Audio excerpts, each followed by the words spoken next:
Halo, kami dari kelompok 5 akan mempresentasikan hasil diskusi kami tentang perubahan iklim di Indonesia.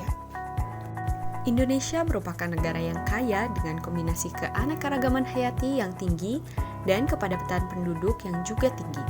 Dengan letak wilayah di garis pantai sepanjang 80.000 km yang memiliki 17.508 pulau, Indonesia menjadi salah satu negara yang paling rentan terhadap dampak perubahan iklim. Selain itu, karena Indonesia berada di kedua sisi khatulistiwa, Indonesia memiliki iklim tropis dengan dua musim yang berbeda, yaitu monsun basah dan monsun kering. Indonesia juga memiliki curah hujan rata-rata tahunan yang cukup sangat bervariatif dengan curah hujan rata-rata daratan rendah sekitar 1,7 sampai 3,1, sedangkan di daerah pegunungan sekitar 6,1. Namun ternyata suhu rata-rata tahunan di Indonesia sendiri dapat dikatakan kurang bervariasi karena hanya berkisar antara 23 sampai 32 derajat Celcius. Seperti yang kita ketahui bahwa Indonesia terdiri dari hampir 2 juta kilometer persegi tanah yang sebagian besar ditutupi oleh hutan. Namun ternyata deforestasi dan perubahan penggunaan lahan diperkirakan mencapai 2 juta hektar per tahunnya. Oleh sebab itu, hal tersebut menyumbang 85% dari emisi gas rumah kaca tahunan Indonesia. Saat ini, isu perubahan iklim mulai ramai dibicarakan. Ternyata setelah diteliti, suhu udara permukaan yang diamati secara keseluruhan di Asia telah meningkat sekitar 1-3 derajat Celcius selama 1 abad terakhir. Meski demikian, menurut IPCC, ternyata data suhu historis di Indonesia tidak tersedia, namun menurut penelitian Holme dan Sharp pada tahun 1999 yang menemukan grafik bahwa ternyata Indonesia telah berubah menjadi lebih hangat sejak tahun 1900 dengan suhu rata-rata tahunan telah meningkat sekitar 0,3 derajat Celcius. Dan curah hujan tahunan juga secara keseluruhan telah menurun 2-3% di seluruh Indonesia selama 1 abad terakhir. Selain itu, ternyata Indonesia mengalami pergeseran musim hujan dan musim kemarau. Dan perlu diingat bahwa curah hujan di Indonesia termasuk fenomena yang sangat dipengaruhi oleh peristiwa El Nino atau ENSO. Dan bahkan beberapa peneliti menyarankan bahwa akan ada peristiwa ENSO yang lebih sering lagi dan mungkin lebih intens di masa yang akan mendatang karena pemanasan iklim global. Menurut skenario IPCC, suhu dan curah hujan diproyeksikan akan meningkat di seluruh Asia Tenggara termasuk Indonesia di masa yang akan mendatang. Dengan proyeksi suhu dapat menghangat dari 0,72 sampai 3,92 derajat Celcius. Dan curah hujan dapat turun 2% atau meningkat hingga 12% pada akhir abad ini. Indonesia diproyeksikan akan mengalami laju pemanasan yang meningkat secara relatif merata sekitar 0,1 menjadi 0,3 derajat Celcius per dekade selama 100 tahun ke depan. Hasil dari pemodelan perubahan curah hujan tahunan yang diproyeksikan akan meningkat di sebagian besar pulau-pulau di Indonesia kecuali bagian selatan termasuk Jawa yang diprediksikan akan mengalami penurunan hingga 15%. Berdasarkan perubahan suhu rata-rata tahunan dari rata-rata iklim 1961 sampai 1990 selama periode 30 tahun yang berpusat pada tahun 2050 dan 2080 untuk 4 skenario emisi IPCC. Angka yang dicetak menunjukkan perkiraan perubahan untuk setiap model grid box tanah di seluruh Indonesia. Dampak perubahan iklim. Dampak perubahan iklim dapat mempengaruhi ketersediaan air juga permukaan laut.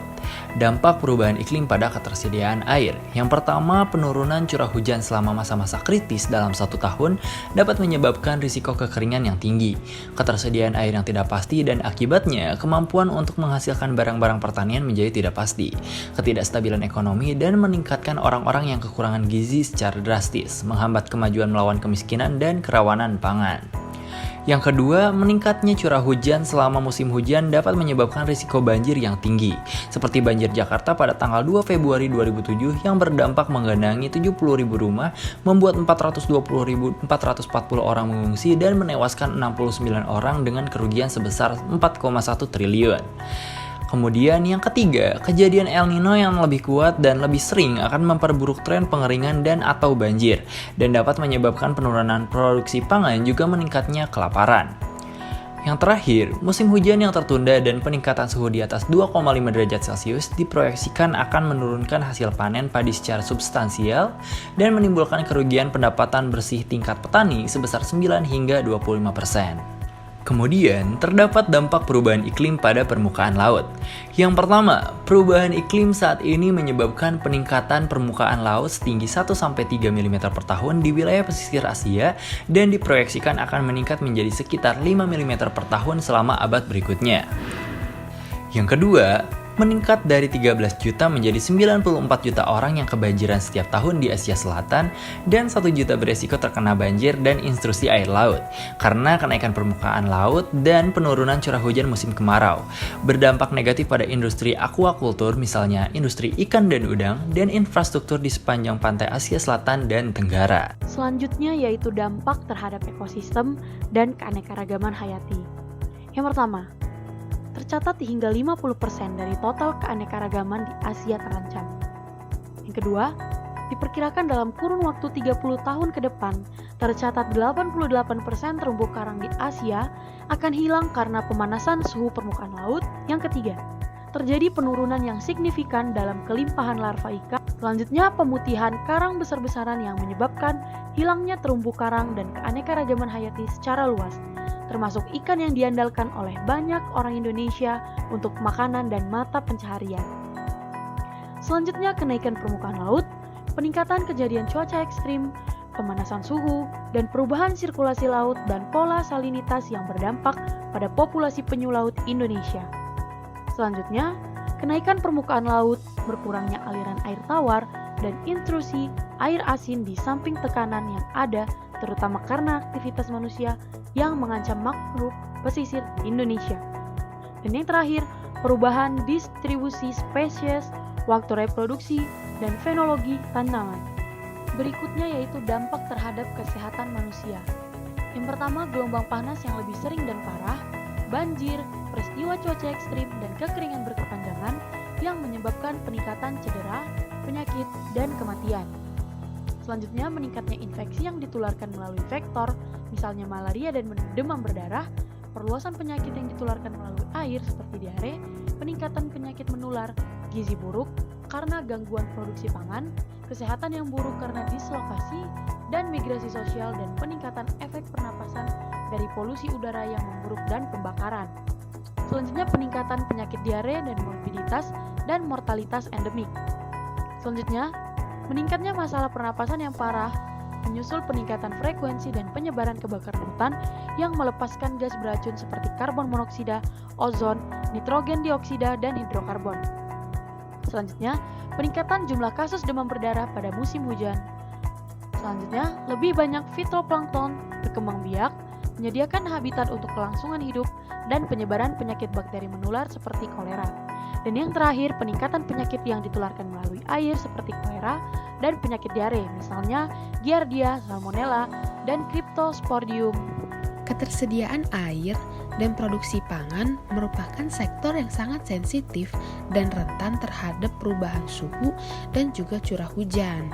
Nah, di mana kekeringan yang berkepanjangan, peningkatan banjir, dan badai yang lebih sering dan parah dapat menyebabkan kerugian pertanian yang besar, serta penurunan drastis terhadap produktivitas pangan. Nah, bagaimana caranya kita dapat mengurangi kerentanan terhadap perubahan iklim dan dapat meningkatkan modal sosial? Yang pertama, meningkatkan pendidikan dan juga keterampilan. Yang kedua, meningkatkan tingkat pendapatan. Yang ketiga, meningkatkan distribusi pangan masyarakat. Yang keempat, meningkatkan kesiapsiagaan dan manajemen bencana serta sistem perawatan kesehatan. Dan yang kelima, peningkatan penyimpanan air, efisiensi air, dan memprioritaskan ulang penggunaan air yang ada saat ini. Yang keenam, investasi pada tanaman yang tahan kekeringan dan juga tahan garam. Yang ketujuh, melakukan diversifikasi tanaman. Contohnya, lahan yang biasa ditanami oleh padi dapat kita tanami oleh kentang. Kedelapan, sistem peringatan dini El Nino yang lebih baik. Yang kesembilan, mengurangi deforestasi dan juga melakukan perlindungan hutan. Dan yang kesepuluh, pengelolaan konservasi mangrove. Dan yang terakhir, pengelolaan zona pesisir yang berkelanjutan. Sekian presentasi dari kelompok kami. Mohon maaf apabila ada kesalahan. Semoga bermanfaat dan sehat selalu. Terima kasih.